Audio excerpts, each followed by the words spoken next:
Thank you for joining us. Today, what we're going to talk about is, well, what is not the mark of the beast? Everything that has happened over the past year, some people have been speculating, well, this is the mark of the beast. Recently, there was an article in December 18th, 2020, about whether or not the laws and shots and everything rolled out in light of the COVID-19 pandemic is actually relates to the mark of the beast. And what I want to talk about is how it is not the mark of the beast. However, there are some important things that we need to see, because even if it's not the mark of the beast, the question is it a precursor? Now, one of the things that we want to look at just briefly is in Scripture. And this is why I want you to see that it is not the mark of the beast, but there are some very important things to note. The mark of the beast is found in Revelation 13. And there are two main sections of Revelation 13, verses 1 through 9, 1 through 10, which deals with the sea beast and having its deadly wound that was healed. And the job of the sea beast, which is a comparison with the beast in Daniel chapter 7, each of these beasts are represented in the sea beast here, along with the 7 heads and 10 horns. And of course, the little horn is sort of represented as well.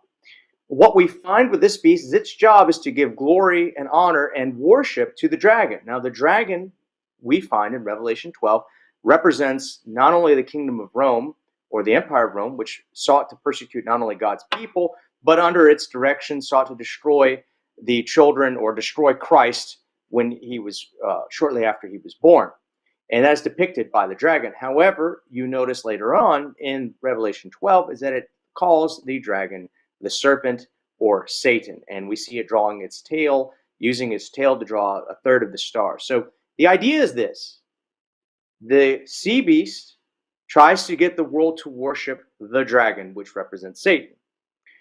We go further on, and it's not completely successful. It sets some things up, particularly the image, which we find later. It sets some things up. It has a reign for 42 months or 3.5 years, or 1,260 days. This is all important. And then it transitions, the chapter transitions to the land beast, which is Revelation 13, verses 11 through 18, also talking about the mark of the beast and the number of its name, which is infamously known as 666. What's fascinating about this is that the land beast is also the false prophet. The false prophet uses deception, signs, and wonders to, if it were possible, as Jesus said, if it were possible that even the very elect would be deceived. In addition to this, it's granted power to restore the first beast, the sea beast, and it also is able to set up an image. Now, this image, which ultimately points back to the dragon, this image is not the dragon itself, but it is an image. It is something that is related here. So we can just see that the whole point of Revelation 13 is that the system of the sea beast and the system of the land beast are designed to get false worship. This is why we don't believe that everything that we're seeing right now with the pandemic is related to the mark of the beast. It's very important that we understand this, because what we're finding here, it's about worship. It is about erecting an image to Satan and worshiping him, that he can sit in the very place of God, saying that he is God, as you can read in 2 Thessalonians chapter 2. What's interesting here, and this is where it gets to the parallels that we see. The first parallel is that this beast, the false prophet, which we find in Revelation 13, 11 through 18, the false prophet, the lamb-like beast, which speaks like a dragon, this beast sets up the image and causes all that would not worship the image to be killed. And in addition to that, it has the power to prevent those who would not worship the image or receive a mark on their right hand or their forehead. It prevents them from buying and selling. In other words, it takes away their ability to provide for themselves. It takes everyone's ability away from it. Now, what's interesting about this is that it's done in reverse order. You would think the first thing you do is take away the ability for people to buy or sell before you kill them. And I think that when John is writing this, he's not writing it in that order. He's writing in order of severity. What I believe the first thing is going to happen is that the lamb-like beast is going to take away your ability to buy or sell and make life very hard on you, and then say that it's time to die because you don't worship the image. So just setting this up as the backdrop, we can see this is very bad. But there's parallels here that we can see to the current pandemic and also to another place in Scripture. And I want you to see this because it isn't the mark of the beast, but it's setting things up for the mark of the beast. Let's look at this. Let's go to the next slide. So the next slide here is we look at, comes from Daniel chapter 3. And in Daniel chapter 3, what we see here is Nebuchadnezzar has built, he's erected a statue, and this is a nice picture of Shadrach, Meshach, and Abednego, or Hananiah and Azariah, Mishael, not worshiping the image. And the image is, of course, 6 feet high, 60 cubits high, 6 cubits wide, also referring back to, similarly, to the number of its name, 666. 666 was a mystical number in Babylon. It was considered holy and special. And so this wasn't considered a bad thing, but it's all linked to worshiping the dragon. It's all linked to a false prophetic vision. In this golden image that is set up, it is supposed to replace the image of Daniel chapter 2. The image in Daniel chapter 2 is a head of gold, a chest of bronze, a chest of silver, thighs of bronze, and legs of iron, and feet of iron and miry clay. This image is completely and entirely of gold. In other words, it took the vision that God had given Nebuchadnezzar and totally changes it. It says, Nebuchadnezzar was saying to the world that my kingdom is never going to end. The whole image is gold. Babylon will never fall. It will always remain. Now, when he sets up this image, he never asks anyone if they actually believe it. As a matter of fact, Shadrach, Meshach, and Abednego were never told that they had to believe it. They just were told that they had to bow down. And if they bowed down, what does Nebuchadnezzar say? If you bow down to the sound of the music, to the trumpeters and everything, if you do that, all will be well. But if you don't, there will be a fiery furnace. And who will be able to deliver you from that? Well, your God, right? That's how it works. So notice that Nebuchadnezzar doesn't care whether you believe. You just need to submit to coercion. You just need to go along with the system.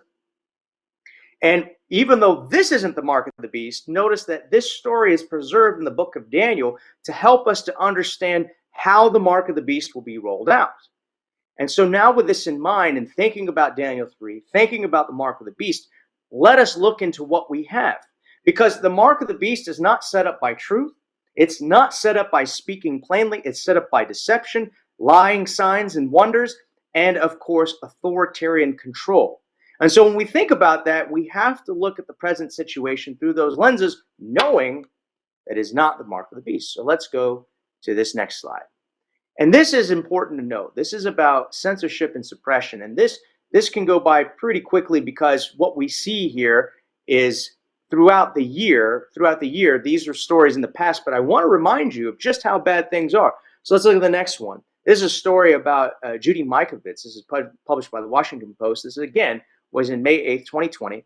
And this talks about how she was kicked off of the internet. And one of the things that she said, fascinatingly, one of the things that she said is she felt that this virus was manufactured through gain of function research. And they condemned her and said she was a conspiracy theorist and threw her off the internet because of that. I wonder what we would say right now, considering all the associations now with the Wuhan Institute of Virology and the virus. Let's look at the next one. These are two doctors here from Bakersfield, California. You see this slide? These are two doctors here, and they had a video that had over 5 million views, and they were thrown off the internet because they dared to say that they felt that the pandemic was not as bad as people were saying. Turns out that there was a recent article published in the WHO Bulletin 2021 article, which was saying that the actual case fatality rate is somewhere about 0.2%. That's looking at people from the age of 0 to 70 years. And when you factor in all these people versus those at risk, the case fatality rate goes down. And these guys were saying early on that, hey, we don't think it's that bad. People will recover and they may even have immunity. And they were kicked off the internet for that. Now, you got to ask yourself, if we're establishing something by truth, why do we have to censor these people? Let's go to the next one. Here's another doctor. She's also a doctor and a lawyer. And this is Simone Gold. And she was fired for talking to people about using hydroxychloroquine. Now, whether you believe it works or doesn't work, this was a doctor who worked 31 years in the emergency room, and she lost her job and kicked off the internet for the most part in the main social media and things like that because of this. You couldn't even talk about a cheap and seemingly effective drug to treat the pandemic. You had to be kicked off the internet and you had to lose your job. Think about it. Would Nebuchadnezzar tolerate anyone saying, hey, king, remember that vision you had, that dream you had when you called the astrologers and the wise men, and how it was interpreted by that guy Daniel the Hebrew, who said you are the head of gold? Why are you making a statue like that? There's a reason why no one spoke up, because why? They would be censored. Do you think that the second beast of Revelation 13, the false prophet who performs all these signs and wonders, isn't going to use censorship? Especially if that beast is going to take away economic freedom and liberty? I mean, you really think that's not going to happen too? No. Anytime you see this, if you look in the Dark Ages, they even had an index of books that you weren't allowed to read because they were considered against the teachings of the Catholic Church, and they would ban them. So censorship has always been used as a tool of tyrants. When you have to resort to censorship, it usually means your argument is lacking truth. Let's go to the next one. The next one is Dr. Scott Jensen. And Dr. Scott Jensen, who was a state senator of Minnesota, and he's also a primary care physician, he was attacked, and his license was being investigated, and his license was going to be revoked because they said that he wasn't allowed to go around and tell people that hospitals had incentives to count COVID deaths. They had financial incentives, and that's what he said. He was also a proponent of hydroxychloroquine, and again, his things were banned off the internet too. And these are just doctors. These are people who have researched these things, who were talking about these things, and we were just told, hey, you can't listen to them. Let's go to the next one. This one was probably the most egregious. This is Dr. Pierre Corey, who was invited to speak by Senator Ron Johnson before the United States Senate, and he went through a number of studies talking about the ability of ivermectin to treat this pandemic. And what happened was that the video, which was getting millions of views, was pulled off of YouTube because they can't allow this there. They can't allow a discussion about a drug which is mostly safe and effective for many people that could possibly treat this pandemic. They couldn't allow it, so he too was kicked off, even though he was testifying before the United States Senate about the effectiveness of this drug and using it. And not only that, but there's studies published around the world talking about how they were using it to treat people, and people were getting well. And yet they took the whole thing down. It's amazing to think about this. Again, this is not about science at this point. We have left home and we've gone to a different place. Let's look at this. This is an article published by Dr. Lionel Lee, and he makes a very good point, and I just want to read what he has to say. He's also an emergency room physician, and this is what he says. Free speech is so fundamental to our country and our profession. A necessary corollary of the principle is that we must be allowed to have free and honest discussions without fear of censorship. Today, they silenced a group of doctors who are willing to speak out, but tomorrow it may be your voice that will be silenced when you are speaking out for your patients. I would like to suggest to you that if we tolerate the censorship of doctors who are crying foul and saying there's a problem here, that means that we're only going to get more censorship and more erosion of freedom of speech. And do you think that the beast system, the lamb-like beast which speaks as a dragon, is going to tolerate that? Do you think that Nebuchadnezzar was going to tolerate men standing and saying, I don't believe in your vision? We know that he didn't, right? This is the point. This is the slippery slope that we're on. This is the problem that we have. And notice what we're seeing here are actions of people which are in harmony of what the beast is going to do in the future. Let's go to the next slide. And I love this slide because this is what we're told. Mask up, be terrified, and worry about this virus. That's what we're told. It's very terrible, and we have to resort to extraordinary measures because of this. So extraordinary that we have to undermine our economy. We have to silence free speech. We have to silence doctors and scientists. This is what we have to do. The truth, according to them, is so great that we have to engage in these horrible things to make it stand. Truth never needs censorship to stand. Let's go to the next slide. Now this bothered me, all right? So this was a story about former President Trump and Facebook saying that they were going to keep the suspension on him, all right? And they asked the White House press secretary about it. And I just want you to hear what she says about this, because This is telling. This shows you it's just not about following the science, if you will. This broad platform of censorship is going to rear its ugly head again.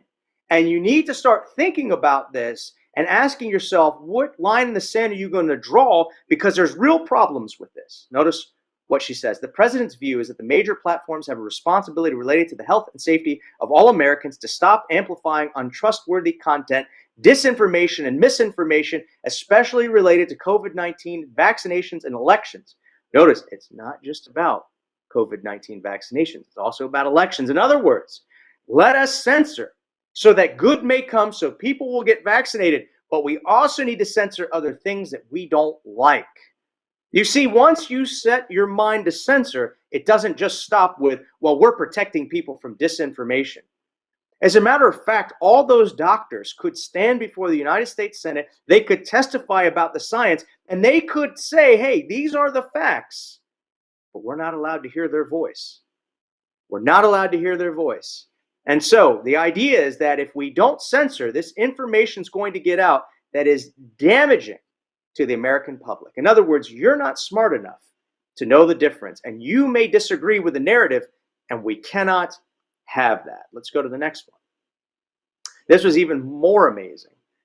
The governor of Florida had a task force of doctors from Stanford, Oxford, Harvard, come together. Now, you would think a number of experts in their field come together to talk about the pandemic. They should have a right to talk, right? Like, we don't want just any willy-nilly person, right? That's what we say. We want experts. But when the experts actually talk, what happened? They banned the governor's roundtable, the governor of Florida, a duly elected governor, along with experts from these different fields and universities, and they banned them so you couldn't even hear them talk. And one of the reasons why is one of the doctors testified that masks for children were completely worthless, and they decided to ban the video. This is insane. This should not happen, but notice what happens. They make you afraid. They tell you it's time to submit, and we willingly go along with this. Let's go to the next slide. And this slide right here just merely reiterates the doctors who were there, and it talks about Sunetra Gupta from Harvard, Martin Kulldorff, Dr. Scott Atlas, Jay Bhattacharya from Stanford. Again, the idea that all these guys were well qualified. I misspoke. Dr. Sunetra Gupta is from Oxford, and Kulldorff is from Harvard. So here's the point. If people from these prestigious universities who've spent a long time in the field studying these things can't talk about it because their opinion is different than what they want you to know in the media, I think we have a problem. Let's go to the next slide. Now, what's fascinating about this is, remember I showed you the picture of Judy Mikovits in the beginning, and she had testified that she believed that COVID-19 was the product of a gain-of-function study.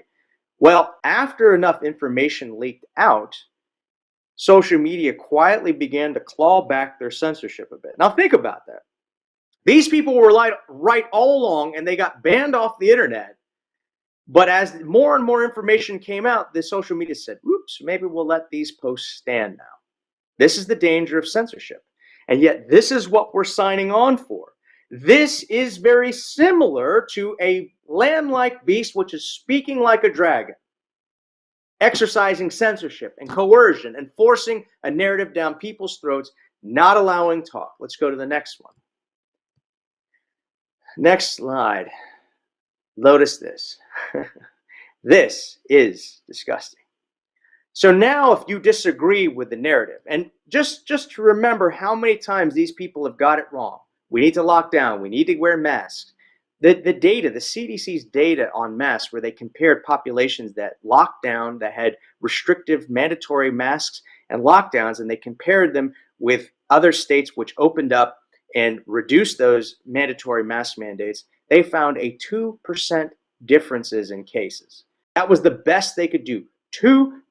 And the CDC went along and said, this is significant. 2% is not significant, particularly in a virus where most people, 99.7% of most people, have a chance of completely surviving. But listen to what Dr. Fauci says. The big misinterpretation that Fox or whomever else is saying that they are essentially envisioning a bunch of federal workers knocking on your door telling you you've got to go do something that you don't want to do. So this is Anthony Fauci, and they're upset because people are pointing out that now they want to send people to your door. They want to send people to your door and tell you that you need to take the shot. In other words, they're coming door to door to make sure you take the shot. Think about that. We censor the voices of dissent. We censor other voices of reason. And now we want to send people door to door. If this doesn't sound like a coercive state that is trying to get people to buy in a narrative where there are plenty of holes in it based on deception, I'm not sure what is. Let's go to the next one. And now we're going to look at coercion. So we've talked about controlling the narrative and what they're doing and how they suppress truth. But now we're going to look at outright coercion. Now, I want you to understand something. That before the next slide, before they condemned the Shadrach, Meshach, and Abednego, or Hananiah, Azariah, and Mishael to the flames, and of course we see Jesus save them. Before that happened, Nebuchadnezzar, and I want you to envision this, he didn't just bring a bunch of people out into the desert to worship a statue, right? You know that there were meals prepared, there was music. This is why there was a certain tune that was going to be played, a very nice tune to get people to go bow down and worship the beast. In other words, there were carrots before the stick. They were trying to assuage you. They were trying to say, let's enjoy this time. Let's have a feast together. Let's listen to nice music. Let's be served by beautiful people and have every luxury spared and have the heads of state and leaders from all around the world and have this wonderful affair to worship a falsehood, which is essentially what it was. And so they brought out these carrots, and even when Daniel's friends resisted, what did Nebuchadnezzar say? He said, if you only bow down, all will be well. In other words, you'll keep your job. You'll keep everything you have. All you have to do is bow down. You don't have to believe it. Just do the procedure. That's all you got to do. And so notice this spirit, because you're going to see this. So this is Dr. Leanna Wen talking to Andrew Cuomo. And it doesn't look like it's going to turn out so well here, but I'll still read it. And so this is what she says. And because we have very narrow window to tie reopening policy to vaccination status when continued, and because otherwise, if everything is reopened, then what is the carrot going to be? Now, stop right there. What's her point? Her point is let's not reopen. Let's make life as miserable and as hard on these people until they all get vaccinated, because that's what they need. That's what she's saying. That's what she's saying, because how are we going to incentivize people to actually get the vaccine? And then she goes on. So I think, this is Dr. Leanna Wen, so I think that the CDC and Biden administration needs to come out a lot bolder and say, if you're vaccinated, you can do all these things. Here are the freedoms that you have, because otherwise people are going to go out and enjoy these freedoms anyways. In other words, she doesn't believe that you should go to your job, you should travel, you should go to a restaurant. You shouldn't do any of that unless you've had the vaccine. That's her whole point. She doesn't care whether you believe in it, doesn't care whether you trust or distrust the science. You need that to participate meaningfully in society. That's her point. It's also interesting to point out, not only is she considered a disease expert, she teaches at the George Washington University, but she was also the head of Planned Parenthood for one time. Just an interesting aside. Anyways, let's go to the next slide. This is another article that she wrote. This time it is in the Washington Post. And again, she's saying the very same things. She felt that there was no reason that people should be allowed to resume normal life unless they had the shot. In other words, nobody should go back to normal. Kids should not go back to school. Nothing should happen unless you get the shot. Does that not sound like, in the same vein, nobody can buy or sell unless they receive the mark and the forehead in their hand? Again, this is not the mark of the beast, but I want you to see the same spirit because it's there. Let's go to the next. We're going to go to the next slide. And this is what she says. She says this. She says, and I'll skip down. She says this. She says, by resorting to the honor code, the CDC is removing a critical incentive to vaccination Many who were on the fence might have been motivated to get the shot because they could go back to activities they were missing without a mask. Now, if no one is checking, they can do anything anyway. Why bother? The problem is this: you know what you're doing, but you have no way to be confident of trusting everyone else. Let's say that you go to the grocery store, it's crowded, and a few people there are masked. Perhaps everyone is vaccinated, but perhaps not. That sounds very scary. What if you're vaccinated but not fully protected because you're immunocompromised? Now, I don't understand that. Either the vaccine works or it doesn't, right? Maybe it doesn't work all the time. Maybe we should be more honest about that. Maybe we should talk more about breakthrough cases, but she's not concerned with that. What if you have a child? What if you don't have child care, so you have to bring your kids along? They didn't choose to remain unvaccinated. The shots aren't available for them. Surely it's not fair to put them at risk. Notice what her point is. She says we need to lock everything down because it's not fair to those who get vaccinated if other people choose not to. But my thing is this: if it works 95% of the time, why would anyone care? If you're protected, why do you need it then? Why do you need it if you're protected? But see, remember, I would say 99.8% of everyone who was there before the statue in the plain of Dura, bowing down to the golden image of Nebuchadnezzar, 99.8% of everyone bowed down. That still wasn't good enough, was it? There were still 3 guys who weren't bowing down. And it was those guys that the pressure had to be brought to bear because they were conscience criminals. They couldn't accept the false vision. They couldn't stand by it. They knew the truth, and they would not accept it. And so what had to be the story? If you don't bow down, you have to burn. Let's go to the next slide. This is the governor of Michigan, Gretchen Whitmer.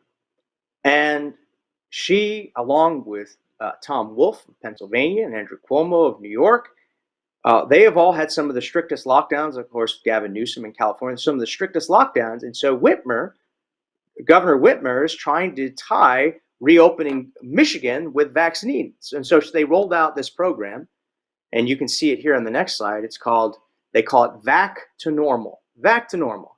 And what they're saying is that they need to get at least 70% of the population vaccinated before things get to normal. We'll blow it up. Let's go to the next slide. You can see it a little bit better here. It's, yeah. So look, if we can get 70% of everyone vaccinated, we can really start opening things. Whatever happened to herd immunity? Whatever happened to the fact that many people had the actual virus and recovered? No. It's all tied to you. If you want to have a normal life, you need to get this shot. Doesn't matter whether you believe it or not, you need to get this shot. And of course, one of the issues with getting the shot is that eventually you have to prove that you got it, which is looming in the background, but we'll get there. Let's go to the next slide. Now, it's interesting that here's a woman who ties all of this and says we all need to get our vaccines and lock everything down. And what's interesting is that while she was doing all that, she told people not to go to Florida because Florida is much more open than Michigan and the virus is spreading wildly there. And yet, she actually flew down to Michigan. She actually flew down from Michigan to Florida, and we're not sure why, on a private plane. So it's kind of interesting to think that this person who wants to keep everything locked down and follow Leanna Wynn's prescription that we need to make life hard on everyone until everyone's vaccinated, she's willing to do that, but not for herself. She gets to go down to Florida while telling people in her state not to go to Florida. Let's look at something else. This is also interesting.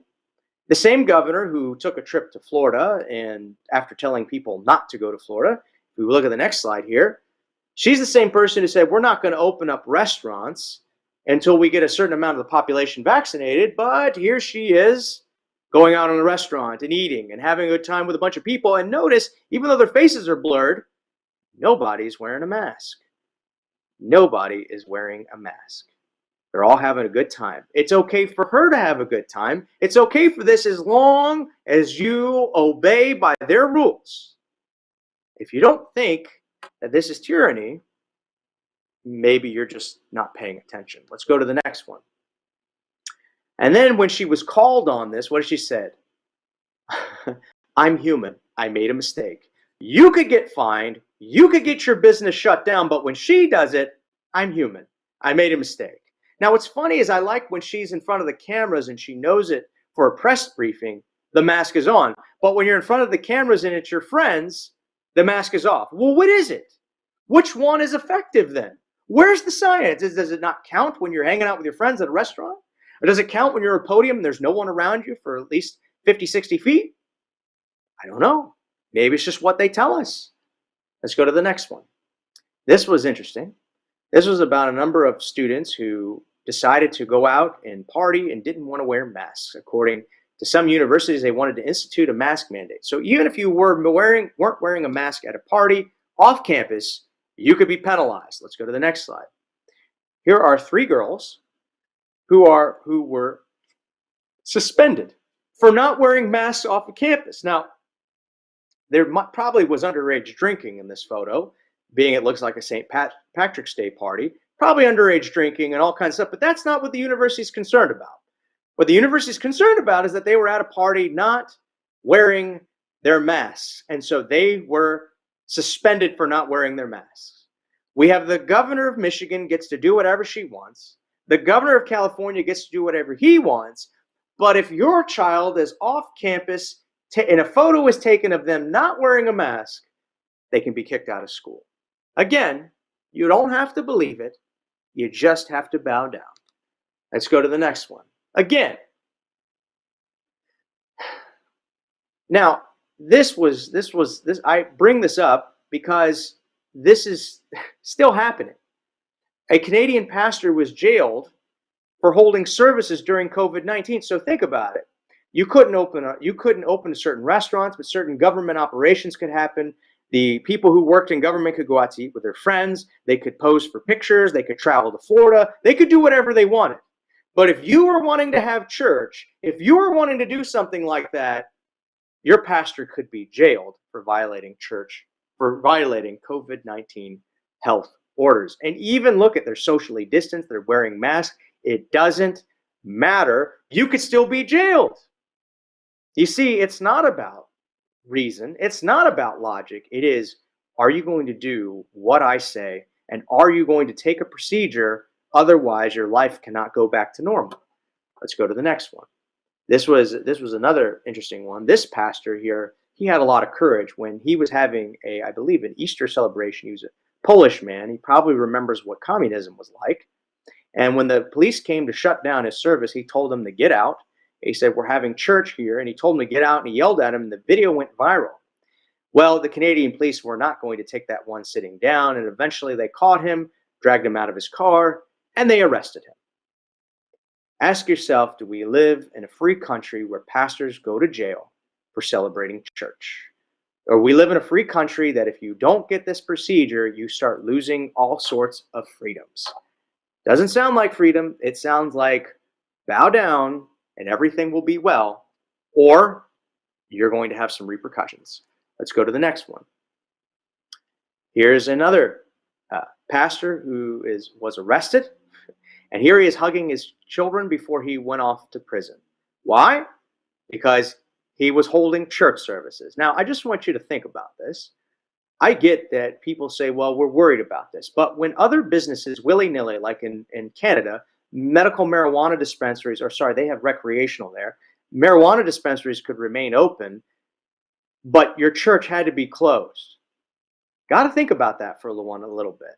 Other things could be open, but your church could be closed. And for those who are a little on the skeptical side, just do a little research. Ask yourself, how long were the churches locked down during the Black Plague when it ravished Europe and killed 1/3 of everyone living there? How long were the churches closed down when smallpox raged for roughly 400 years, even after a vaccine was made? How long were churches locked down? And the answer is they weren't. People continued to minister. How many missionaries have died going to a country where malaria was endemic and gave their life trying to spread the gospel?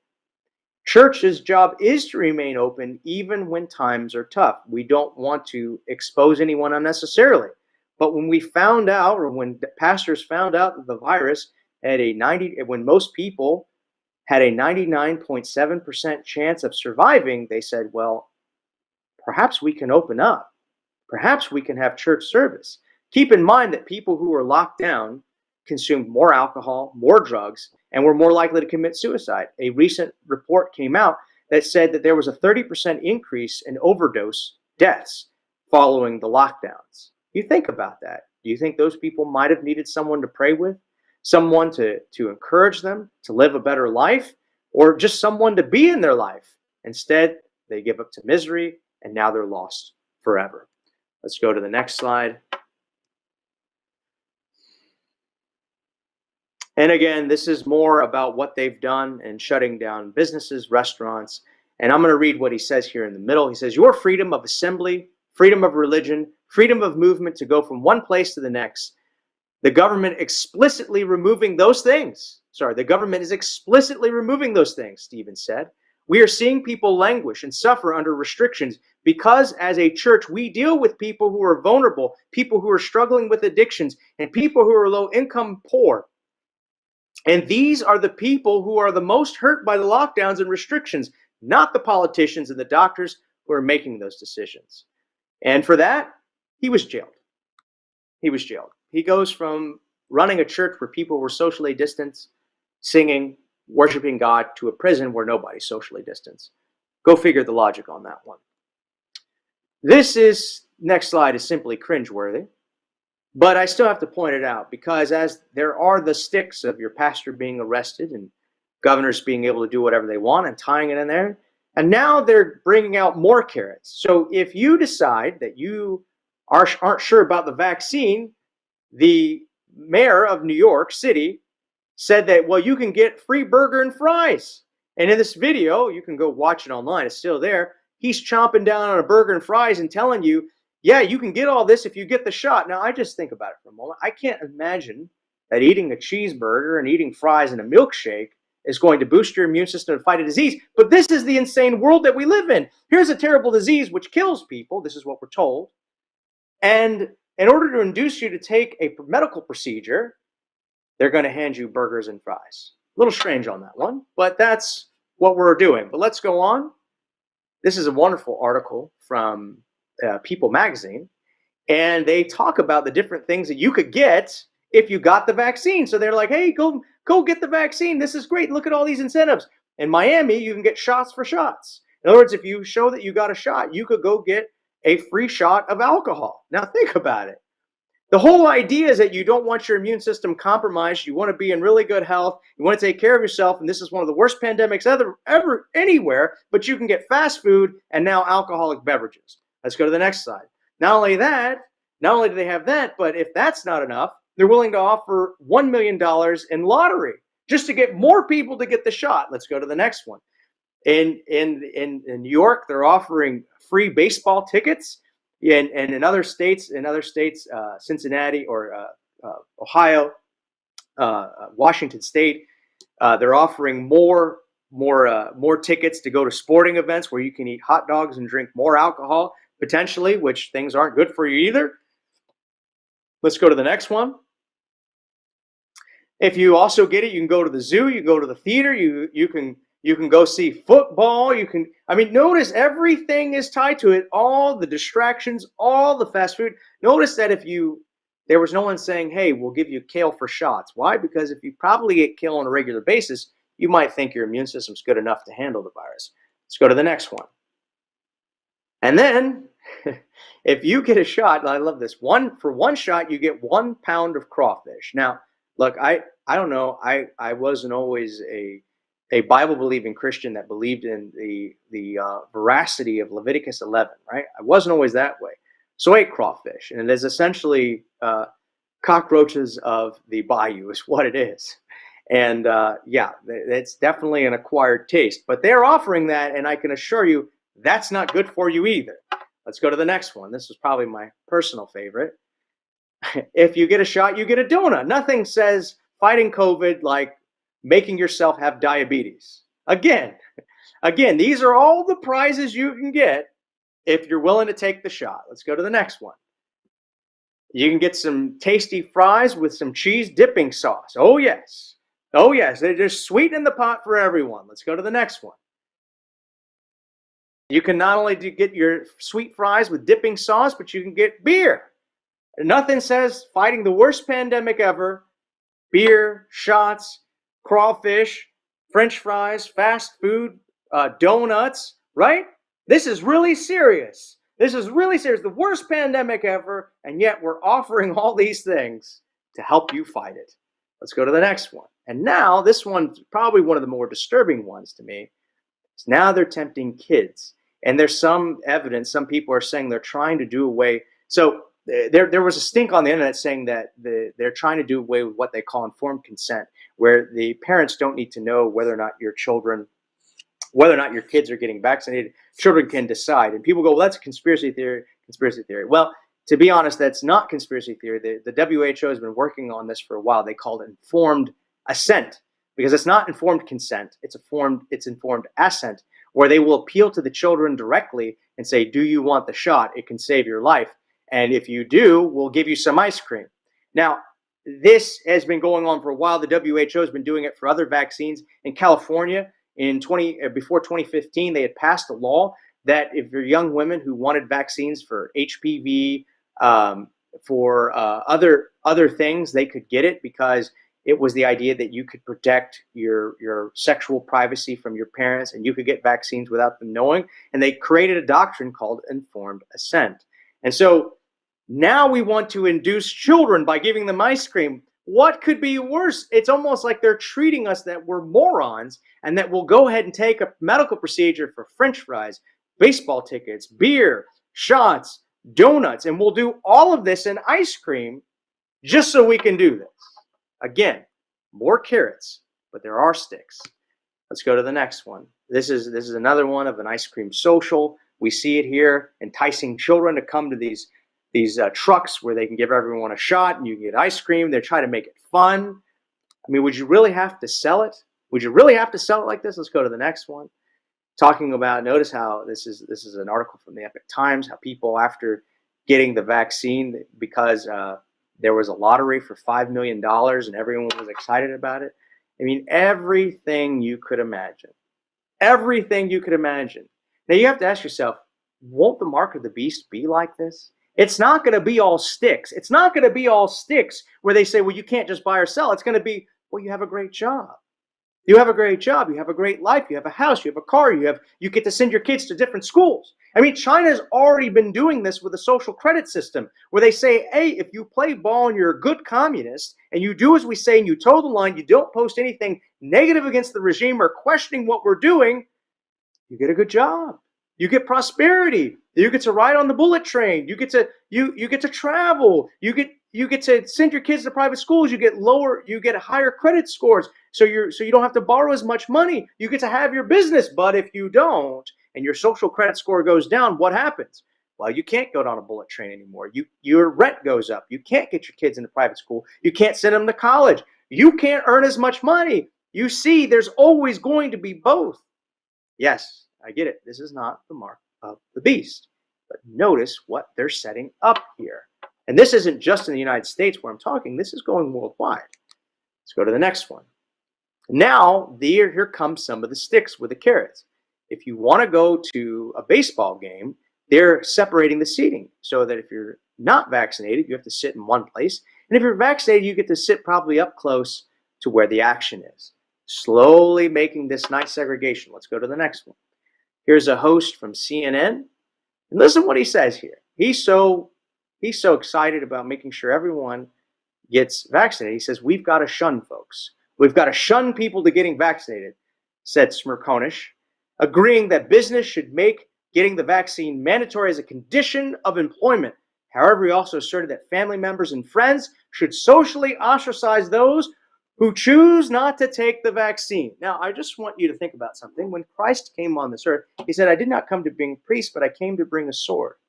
What did he come to bring? The sword of truth. And what happened? That father would get divided against son, mother against daughter, son-in-law against father-in-law, and so forth, right? That was the whole idea. But why? Because the truth divides. But why does the truth divide? Because people love error so much that they have to push those who talk and speak the truth out of their life. And you can see this happening. You can see this happening. Don't think for a moment that when the mark of the beast comes, there isn't going to be social ostracization. There isn't going to be people pushing you around. And again, the whole condition of employment fits squarely within that. Let's go to the next one. In Oregon, the state of Oregon, they're already starting to require, it says business and employers and faith institutions now have the option to adjust their masking guidance to allow fully vaccinated individuals to no longer wear a mask in their establishment. Business, employers, and faith institutions doing so must have a policy in place to check the vaccination status of all individuals before they enter the establishment. Businesses, employers, and faith institutions who do not create such policies will maintain the same masking guidance listed below, regardless an individual's vaccination status. So notice, now your employer can know your vaccine status and decide whether or not you should wear a mask. And what's interesting about this is no one says, well, what if you already had it? What if you already had the virus and recovered? Shouldn't you have protective immunity? And the answer is, we don't care. You need to take the procedure. Let's go to the next one. And now, this is the more totalitarian rollout, and here it starts to begin. This was published on April 5th this year. It says the UK government said on Monday that the COVID status certification will be tested in domestic settings so that the Communist Chinese Party virus restrictions can be eased more safely. In other words, you need to get the shot, and now you need to get your certification. You need to get your vaccine passport. This is what they're rolling out. Why? Because you will not be able to buy, you will not be able to sell, you will not be able to go here, you will not be able to go there, because it's all going to be attached to this record. This is what they're wanting to do. Let's go to the next one. Here's Israel. Israel already rolled out the green passport. And even though there's problems with it and it's not working, it's a security disaster. And here's the terrible thing. It's that when you put someone's medical records on places that aren't secure, hackers can get to it. And that's very terrible. But they don't care. They're rolling out with it anyways. Now, what's interesting about this is that I don't have this data in the slides, but what's fascinating is that we just found out that according to Israel, that the Pfizer-BioNTech vaccine that they have there is now 49% effective. That means less than 50% effective after 6 months and to the Delta variant. So now they're thinking about doing another lockdown. Yeah, another lockdown after they've rolled out the passports and have 80% of their population vaccinated. Now they're rolling out another lockdown. You see, it just doesn't end. Let's go to the next one. And this one's even more interesting because they're even thinking about rolling out, if you don't have your phone, you can get tracking bracelets. Tracking bracelets verifying your vaccination status. Let's go to the next one. The EU, not to be outdone by Israel, 27 nations are ready and willing to go ahead and roll out the vaccine passport to say that you've been vaccinated. Again, not even taking really immunity, whether you've actually had it, into question. No. You have to have this procedure. Otherwise, life cannot go on as you know it. Let's go to the next one. This is an article talking about Angela Merkel saying we all need this. And the nations of the EU saying, oh, yes, we need this. This is great. And you think about it. This, in Europe, they have a history where they fought a war where people were requiring other people to put a patch on their clothing saying that they belong to this group of people. This was known throughout Europe, and yet the Europeans are willing to take a knee and say, this is what we need. If anyone knows where the battle of liberty and tyranny had cost so many lives, it's in Europe. There is not probably a piece of land in Europe where someone hasn't died in defense of liberty.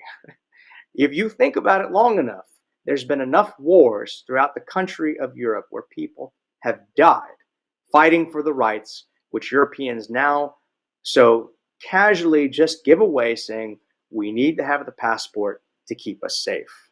None of this talk about conscience, none of this talk about liberty. Let's just go along with the system. Let's go on. They've already established on the small island of Cyprus that you need to have it as well.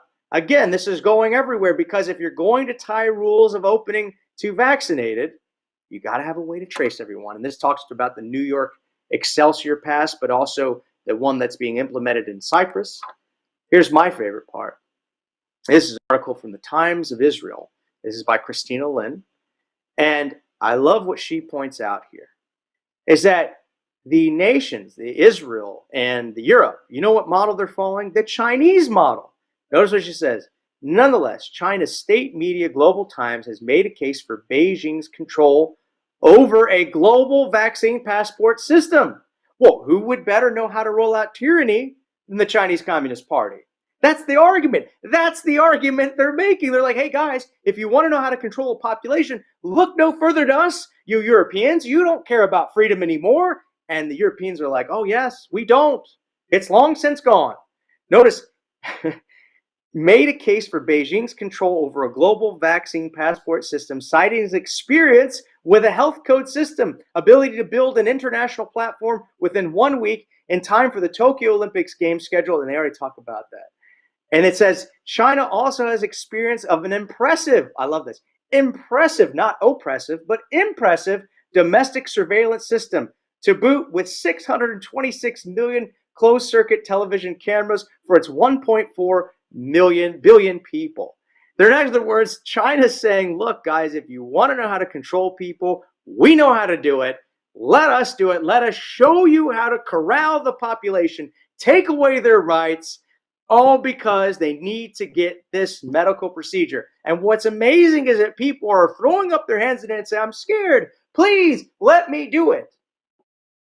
Do you not think that this same playbook is going to be ignored when it comes to the mark of the beast?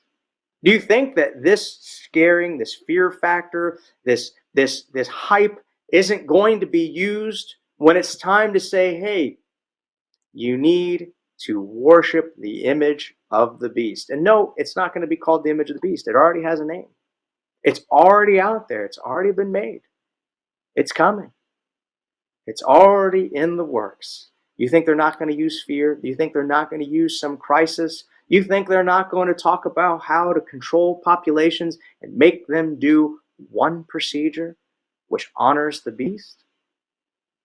You think this is all for naught? You're much more trustworthy than I am, or more credulous than I am. Let's go to the next one. Here's the next article. This is from an article, TechNode. It says China is traveling with a global digital vaccine passport.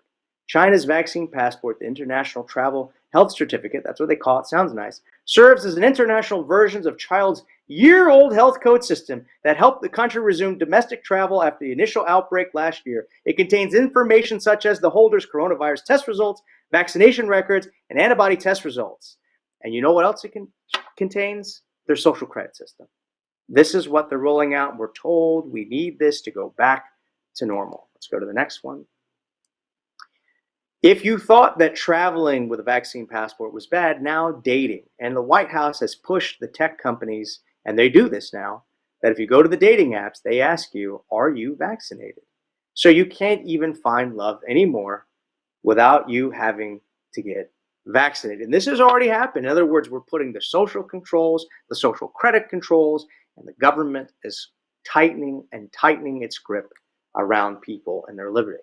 This is a fascinating article. This is an article written by Naomi Wolf, who is a classical liberal. She worked with President Bill Clinton. She probably even voted for President Biden in the United States. And notice what she says here, because she also works in tech. She says this. She says, former Clinton advisor Naomi Wolf said that the mandatory COVID-19 vaccine passports that have been proposed in recent days would be, these are her words, the end of human liberty in the West if this plan unfolds, or if this plan unfolds as planned. Vaccine passports sound like a fine thing if you don't understand what those platforms can do. I'm the CEO of a tech company. I understand what this platform does.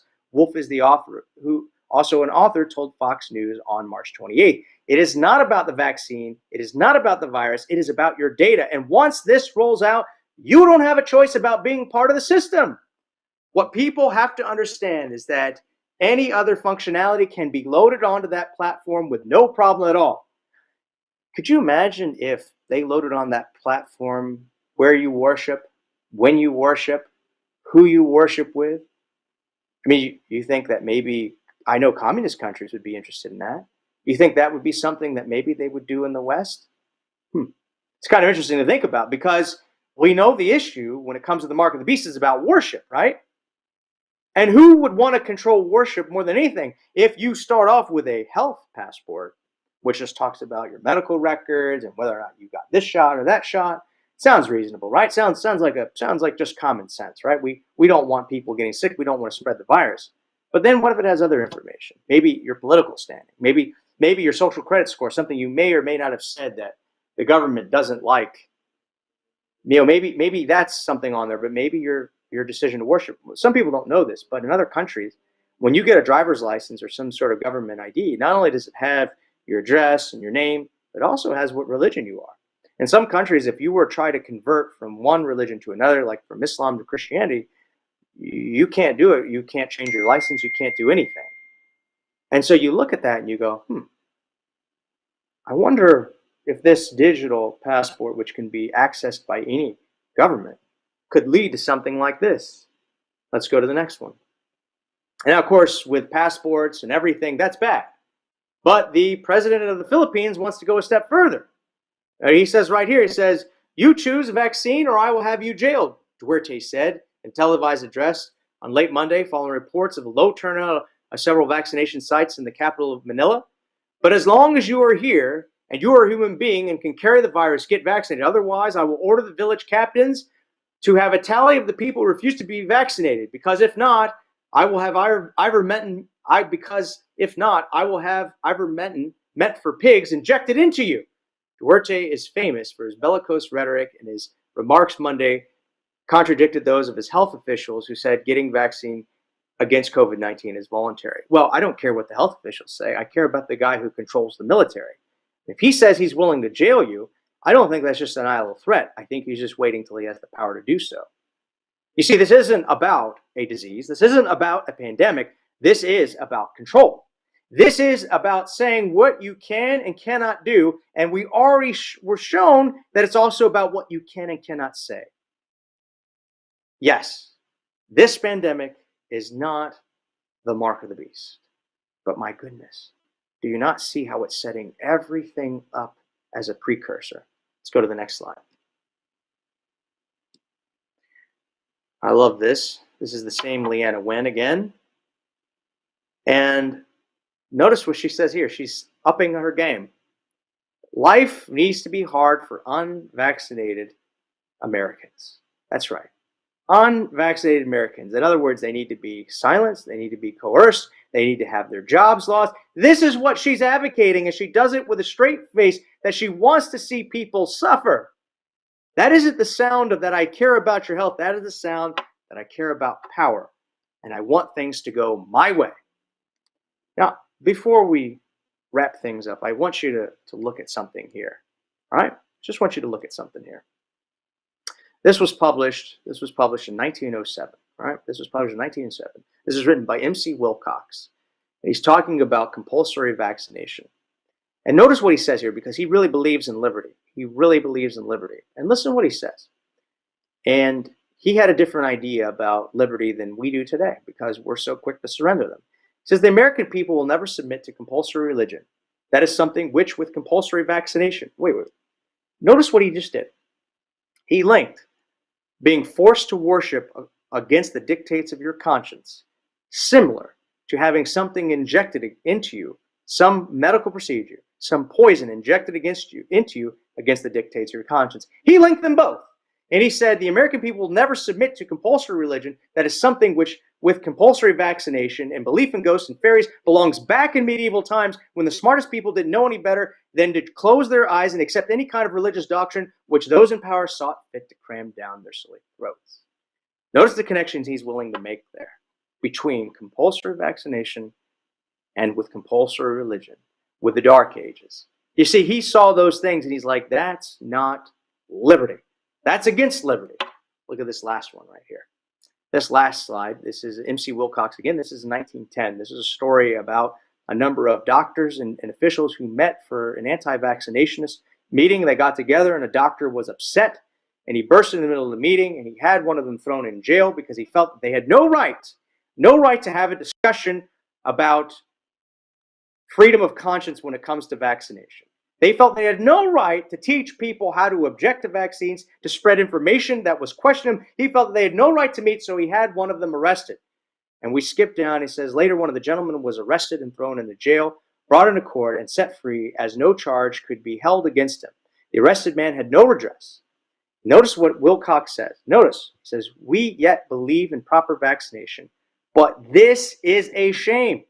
And yet this action lies right along the same lines of religious legislation clamored for before every parliament of the people, state and national. The sad fact is that such things as this of today, that means forcing people to take shots, shutting down speech, shutting down free assembly. He says, such things of today will be forgotten by the people in the rush of tomorrow. And I say he's right. We have forgotten. We're reliving it right now. And the question is where are we going to stand? Are we going to stand on the side of liberty? Or are we going to go along with tyranny? Are we going to make our voices heard and say, no, this is wrong. It's leading to a dangerous precedent. We need to stop. Notice he says this. He says he will be forgotten by people in the rush of tomorrow, while in the future they will be used as precedents by the promoters of religious and paternal legislation. No, my friends, it's not the mark of the beast. But notice even M.C. Wilcox could see how censorship, taking away medical freedom, all is in harmony with the future of the mark of the beast. You see that? And there's much more. There's much more to talk about. We're going to leave it here. But I want you to think about this. What will they do different when it comes to rolling out the mark of the beast? Do you not see how tracking and tracing and forcing people to have a passport, to travel, to go out to eat, to spend time with family and friends, and getting society to shun those who refuse to take a medical procedure, ban those and censor those who question this medical procedure, question the statistics, question the whole narrative? Do you not see how this is setting everything up, destroying every single principle of liberty? And you ask, why do we sit here silent? Why do we sit here dumbfounded and say, well, this is just the way things are? No. Friends, they're not just going to use this saying they're going to protect your health. They're going to use this for much more. And it's up to you now to make your voices heard. You need to say, hey, this is wrong.